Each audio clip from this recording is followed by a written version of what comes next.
Good evening everyone. Today we will look after about the next part of our Earth station technology, that is about low Earth orbit and non-geostationary satellite systems.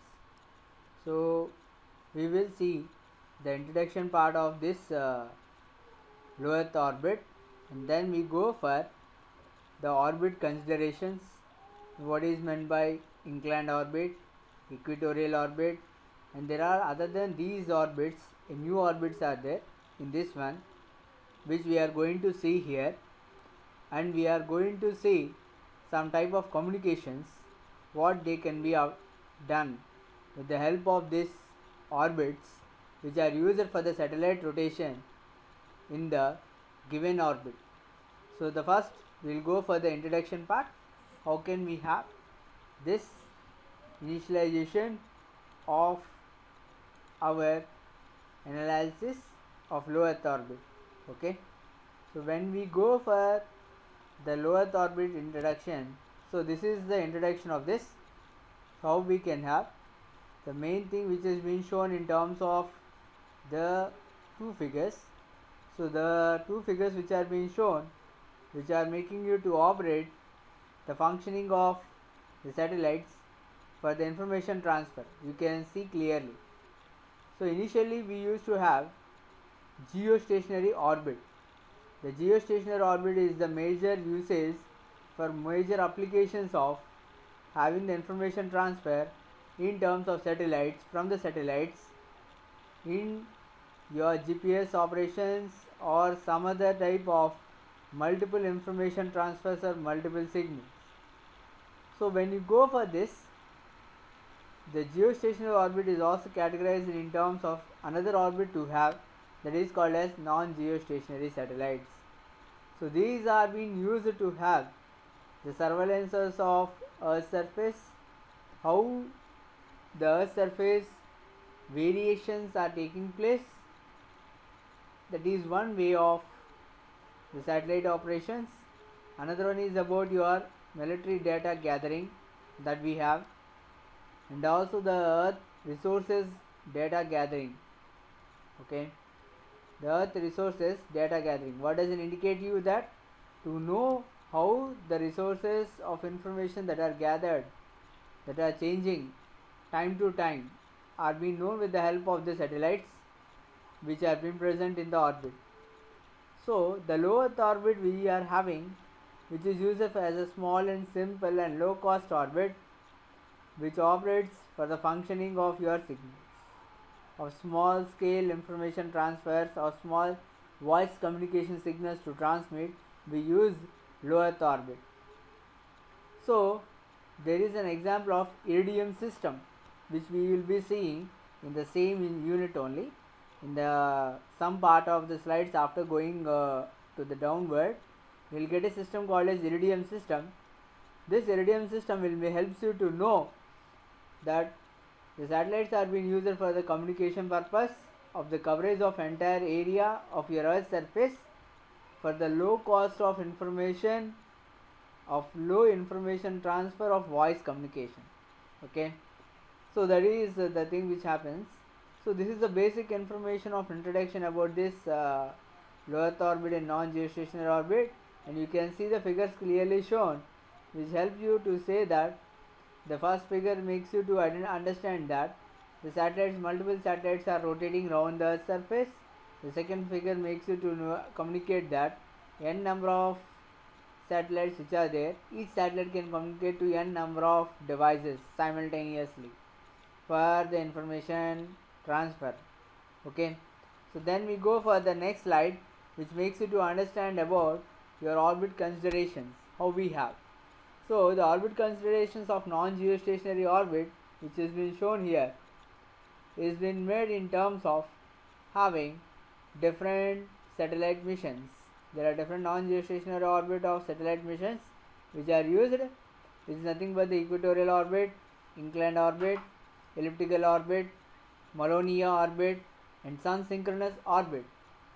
So when you go for the equatorial, inclined, elliptical, Maronia, and sun synchronous orbits, which we are going to see in this unit in the next part, So you can see clearly in the figure it has been shown here, you can have some type of information which makes you to understand that the distance between the orbits to that of the satellites which are rotating, right?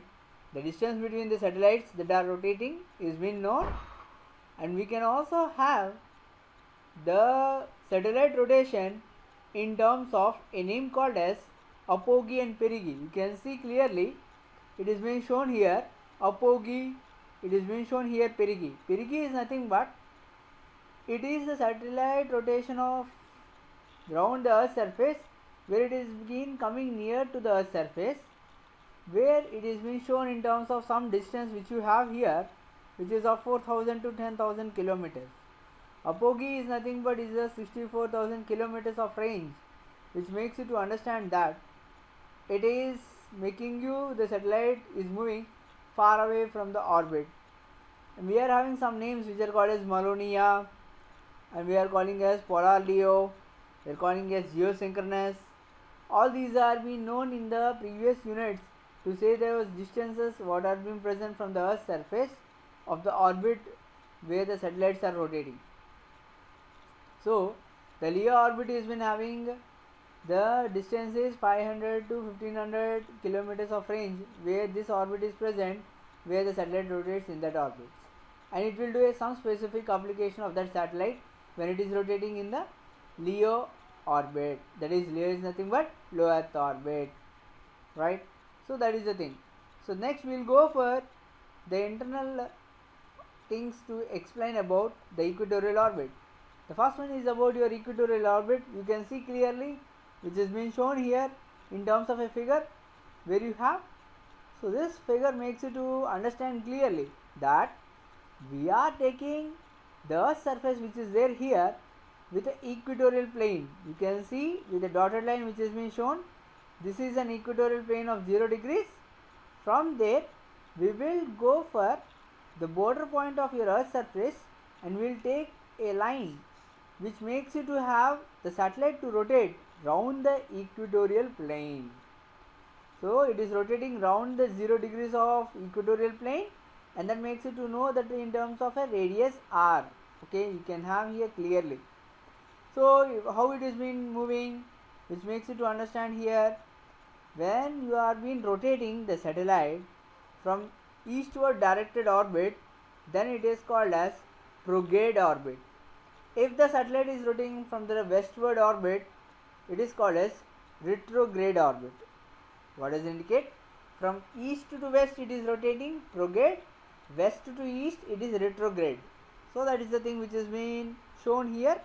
So this makes you to launch your satellite or the spacecraft towards the east plane of your equatorial plane, towards the east of your equatorial plane, and the satellite is made to be inclined to that equatorial plane of the orbit, and it is made to rotate, and we come to a conclusion from which direction it is rotating, and we specify the orbit name, that is prograde orbit or retrograde orbit.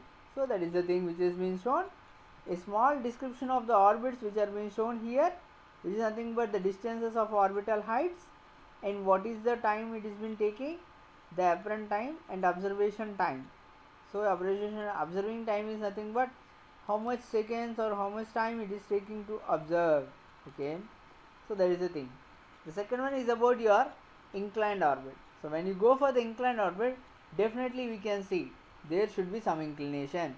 The name only indicates you to extend your satellite to rotate other than the equatorial plane. So you can see clearly it is being shown here that this is your inclined orbit. So the equatorial orbit is being named and we are having some inclined position. So this is the same thing which has been shown. You can see in a three-dimensional view how you can have. This is your three-dimensional view of your inclined orbit, how it is being shown. There is some inclination. The plane has been shifted from the plane direction to that of your some inclined position. So the greater the inclination of the orbit, the larger will be the surface area of Earth that the satellite will pass over. Okay, at some time in the flight, which is nothing but if you have the greater the inclination position, you can have the larger coverage of your Earth surface. that is the name indicates here.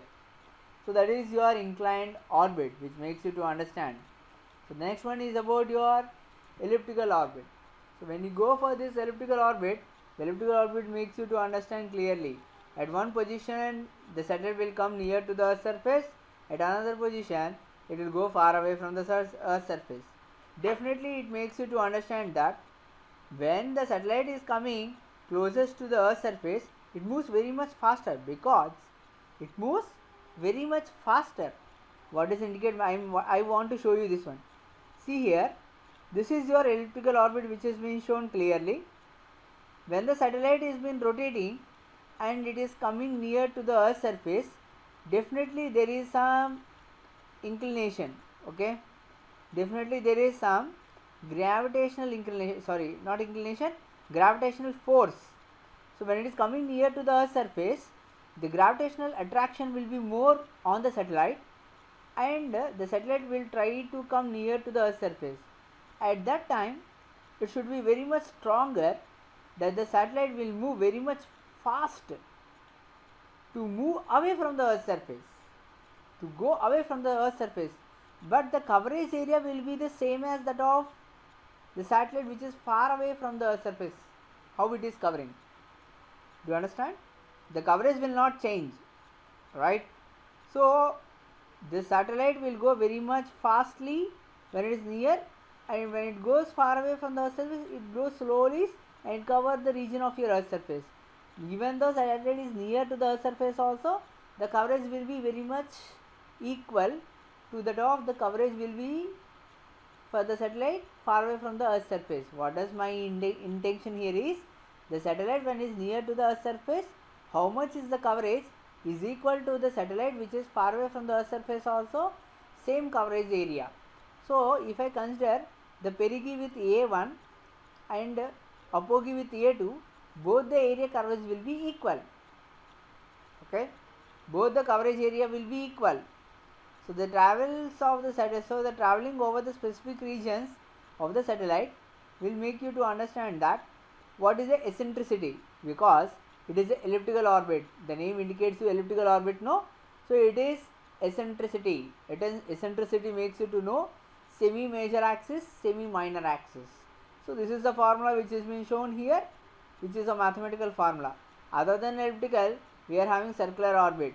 Circular orbit means equal positioning. All the positioning of the satellite will be in equal distance only. There is no change in the distance.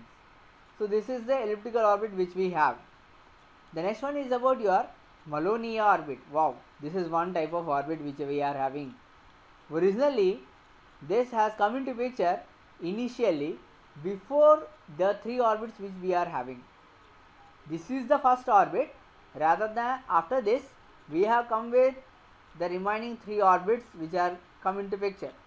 Originally, we used to have Malonia orbit. What is this Malonia orbit? Is nothing but the Russian scientists have come out with a Malonia satellite which is called as flash of lightning. Flash of lightning, where the satellites will be rotating round the Earth's surface and it has been rotating in an orbit. So as the satellite which is been sent is known as Malonia, so they have kept a name called as Malonia orbit. Okay, they have kept a name called as Malonia orbit.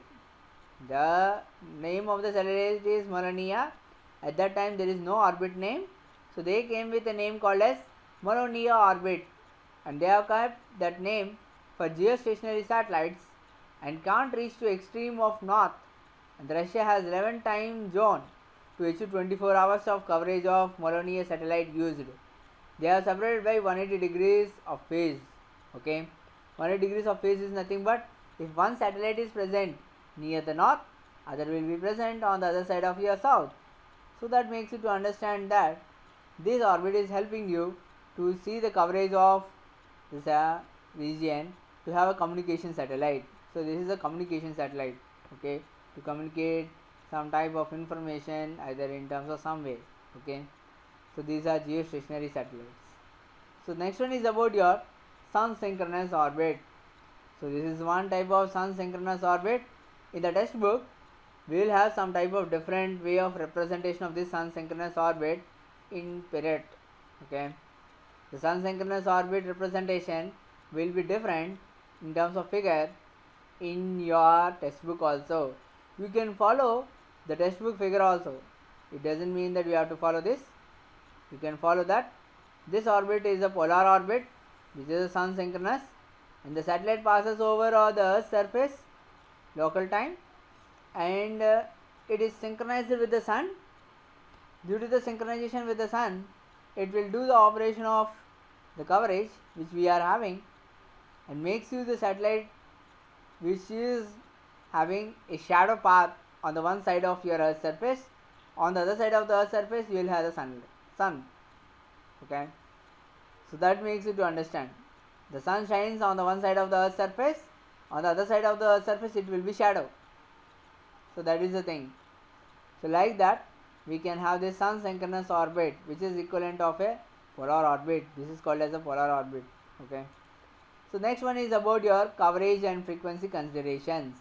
So this we have seen, this is nothing but we are taking center of Earth, and this is our point near the Earth surface border. From here we are sending, this is your Earth station. From the Earth station we are covering the region of the satellite which is present in the space here. We come with an angle called as alpha and phi. This alpha and phi will help you to identify elevation angle and azimuthal angle. Okay. The phi makes you to know that your elevation, this makes you to know your azimuthal angle that we are having, and also we will know what is the distance that is present from the Earth station to that of your satellite which is there. This is the distance, right, which we are having. This is phi, which is your elevation angle. You can see. So we can see the types of frequency bands that are dependent on here to know what is the coverage, radius in terms of satellite, radius in terms of Earth surface, which is being given as RE and RS, which we have. Okay, so this is one type of frequency considerations that we use. So how we can have the delay and throughput considerations. The delay of geostationary link is half second, and it is 79 milliseconds per MEO and 5.4 milliseconds per LEO. Delay can cause adversary effects on the throughput. So definitely it will cause some change in terms of throughput. Okay, throughput is nothing but the best efficiency of the output information that is being given from the satellite to the Earth. Okay, so that is the throughput considerations, right? So these throughput considerations are being shown in terms of a small way. This is your Earth station, and this is your number of satellites that you have. Satellites and satellites will communicate each other, and they make you to send the signals to the Earth surface also. This is one of the things. Most of the time we will try to use to minimize the loss of throughput that we are having, right? So these are the things that we have in the throughput considerations. Oh, we have come with the next one, which is called as iridium. We have told in the previous stage that we will look after about iridium. So this iridium satellite constellation is nothing but we are having 66 satellites communicating with different bands of your frequencies that we have. This is nothing but they can use L band, Ka band, S band, C band, X band, Ku band. There are n number of bands. We can go for different bands of the satellites to operate with different frequency bands, and they are communicating with the different parts of the Earth's surface, and they communicate worldwide communication in terms of your voice or the data communication that you are going to handle, and it can have the satellites frequently visible in the night skies to know the iridium flares. So these satellites are being orbited approximately at a range of 16,000 kilometers of range to travel, and it is approximately 100 minutes it will take to have the complete orbit of the Earth to cover. Okay, complete orbit of Earth to cover. So that is your iridium, the whole Earth. So this iridium you can see here, it is showing here clearly n number of satellites are rotating here continuously round the globe of your Earth surface, and this makes you to have satellite coverage region. So this is the thing which is happening here, and these are the voice or data messages that are routed around the world and you can have n number of customers or the synchronization between the users to have the data transfer from the earth surface of any region to another region. So that is the thing which is happening here. Next one is about teledesic. The teledesic is nothing but it is a low earth orbit satellites which are rotating and communicating of two idiot satellites. And we can have internet service provider also.